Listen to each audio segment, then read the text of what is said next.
All right, let's talk about one of the most powerful tools a business owner has, equipment leasing. I mean, it can totally unlock your growth, get that critical piece of machinery in your hands, and maybe most importantly, protect your cash flow. But, and there's always a but, right? Navigating that lease agreement can sometimes feel like you're walking through a minefield. So let's dive into this and make sure you come out on top.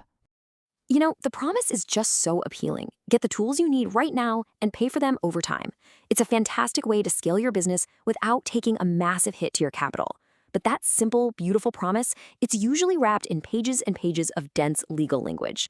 So today we're going to pull out the magnifying glass and find those critical details that can mean the difference between a fantastic deal and a really, really costly mistake.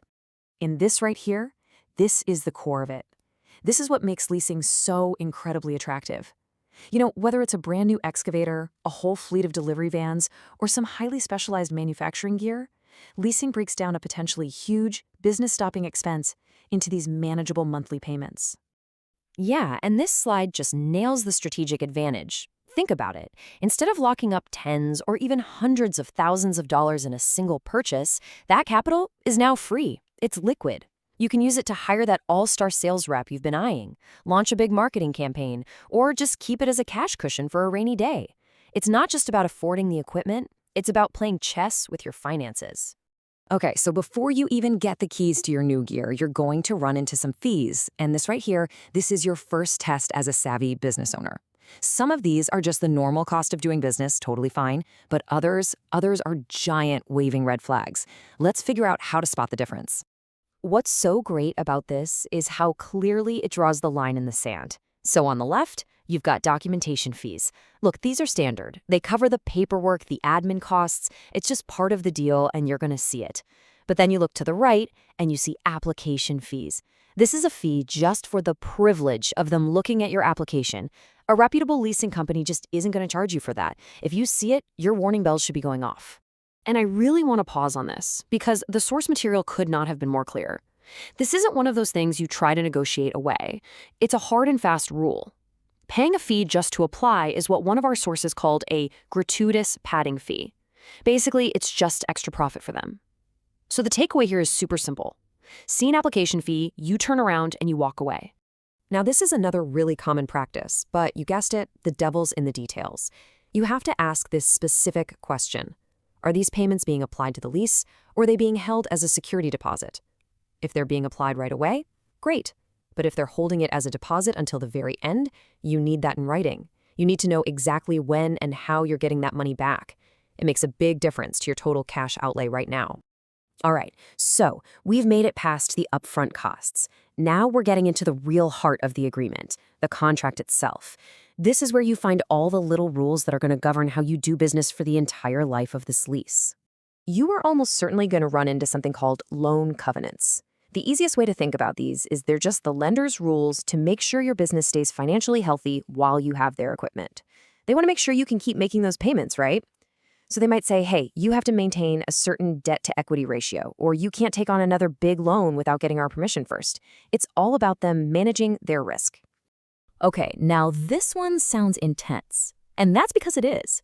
A hell or high water clause means that once you sign on that dotted line, you are on the hook for every single payment, period. No excuses. If your equipment breaks down, doesn't matter, you still have to pay. If it turns out it's not what you expected, too bad, you still have to pay. Your obligation to that leasing company is absolute. And hey, where you live actually matters a whole lot, especially if you're in Canada. In most of North America, under systems like PPSA or UCC, the lender has what's called a security interest, basically a claim on the asset. But in Quebec, under their civil code, it's totally different.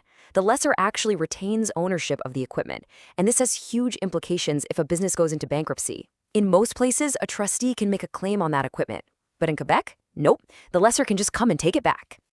So, the contract is signed, congratulations. The very next step is insurance. You're responsible for protecting the asset, of course, but the contract is also going to require you to protect the lender's financial interest. And this usually involves two key terms that people get confused all the time. Here's a super simple way to remember the difference. Loss payee is for the property, and additional insured is for the liability. So if the equipment gets stolen or, burns up in a fire, the loss payee, that's your lender, gets a check to cover their investment. But if somebody gets hurt by the equipment and decides to sue both you and the lender, that additional insured endorsement kicks in to protect the lender from the lawsuit. Two totally different jobs. So what should you expect when you get your lease? Well, almost universally, the lender is going to require you to name them as the loss payee. That's pretty much non-negotiable. And very, very often, they'll also require you to add them as an additional insured. This is just standard practice for them to make sure they are protected from every possible angle.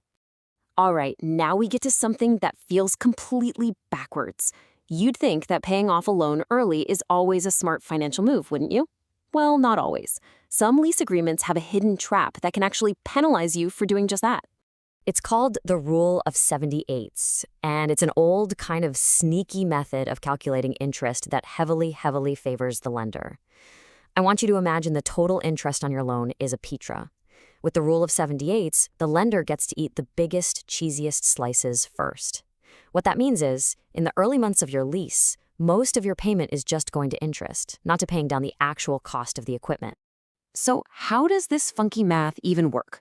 Well, for a 12-month lease, you just add up the digits. 1 plus 2 plus 3, all the way to 12, and it equals 78.